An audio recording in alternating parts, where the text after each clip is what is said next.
আসসালামু আলাইকুম। বাংলাদেশি আমি একজন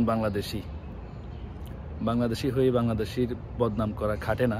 তবে আমাদের বাংলাদেশ এম্বাসি নিয়ে কিছু কথা না বললে না হয়।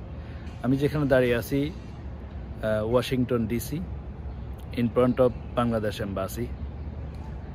সো আসলে যখনই বাংলাদেশি এম্বাসির সামনে দাঁড়াই, নিজেকে নিজে গর্বিত মনে হয় যে আমি একটা পতাকার মালিক, আমি একটা দেশের মালিক। তো দেশের মালিক জনগণ, সেই জনগণের ভিতরে আমিও একজন। এটা ওয়াশিংটনে অবস্থিত বাংলাদেশ এম্বাসি। তো আসলে কিছু কথা না বললে না হয়। আমি পাসপোর্ট রিনিউ করতে দিয়েছিলাম, ই পাসপোর্ট হাতে পাইলাম। মানে খুশি লাগতেছে দীর্ঘ অপেক্ষার পর। প্রায় আমি 11:30 এখানে আসছি, এখন বাজতেছে 1টার উপরে।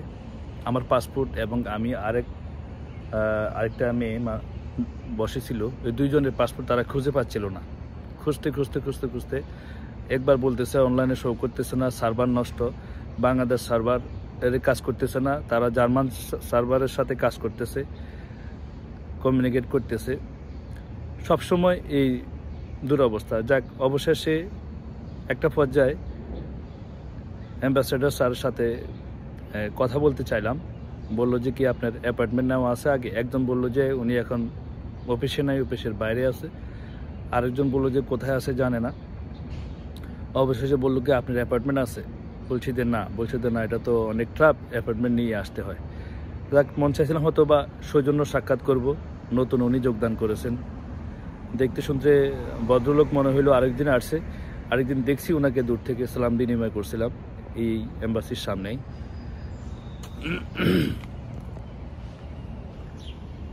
আমার সাথে যে ভদ্র মহিলা বা মেয়ে মানুষ আসছিল, উনি এখানে বসে আছে এখন, হয়তো কারোর জন্য অপেক্ষা করতেছে। উনি এখানে আছে। কথাগুলো একটু জানানোর জন্যই বললাম, যদি আমার ভিডিওটা আমাদের বাংলাদেশ অ্যাম্বাসেডর স্যারের কানে পর্যন্ত যায়, অথবা আমাদের বাংলাদেশের এই যিনি প্রতিনিধি করেন মাননীয় শেখ হাসিনা, বঙ্গবন্ধুর কন্যা, এবং বাংলাদেশের বর্তমান প্রধানমন্ত্রী, এবং বাংলাদেশ এম্বাসির বরাবর আমার এই ভয়েসগুলো যদি পৌঁছায়, আমি মনে করি আমি কোনো অ্যাডভাইস দিব না। আমি একজন ছোট মানুষ, শুধু বলবো অ্যাম্বাসেডর স্যার, প্রত্যেকটা অফিসে অবশ্যই ক্যামেরা লাগানো আছে। প্রত্যেকটা রুমে ওনার উচিত ওনার টেবিলে, ওনার ডেস্কে টেলিভিশন ফিট করা, টিভি ফিট করা, যেন ক্যামেরা তো দেখতে পারে কোথায় কী সমস্যা হচ্ছে, কোথায় জটিলতা হচ্ছে, কোথায় জ্যাম সৃষ্টি হচ্ছে, সার্ভিস কোথা হচ্ছে না। ওনার মনিটরিং করা উচিত। মাঝে মাঝে উনি নিচে নেমে আসা উচিত। নিচে নেমে আসি উনি অন্ততপক্ষে একবার দেখা উচিত কার কি প্রবলেম। আমার মনে হয় একটু কথা বলা উচিত। তো আমি ওনাকে আবেদন করতেছি, নির্দেশ দিচ্ছি না। আশা করি আপনি যদি, অথবা আমাদের বাংলাদেশের কোনো হাই প্রোফাইলের এম্বাসি কানেকশন রিলেটিভ, অথবা এম্বাসিতে জব করে কোনো পরিবার আমার ভিডিওটা দেখে থাকেন, তাদেরকে বলবো এই আমার যে কমপ্লেনটা অথবা যে কমেন্টটা যেন শেয়ার করে এবং বলে।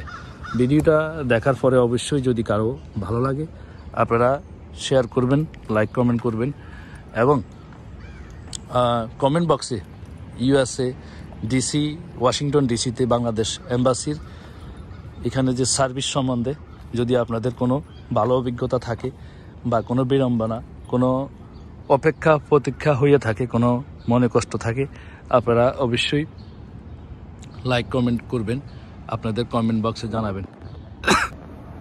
সো এখান থেকে বিদায় নিলাম। যেখানে দাঁড়িয়ে আছি ওয়াশিংটন ডিসি, বাংলাদেশ এম্বাসি। আমি আজিজ রহমান, ইউএসএ থেকে। আসসালামু আলাইকুম।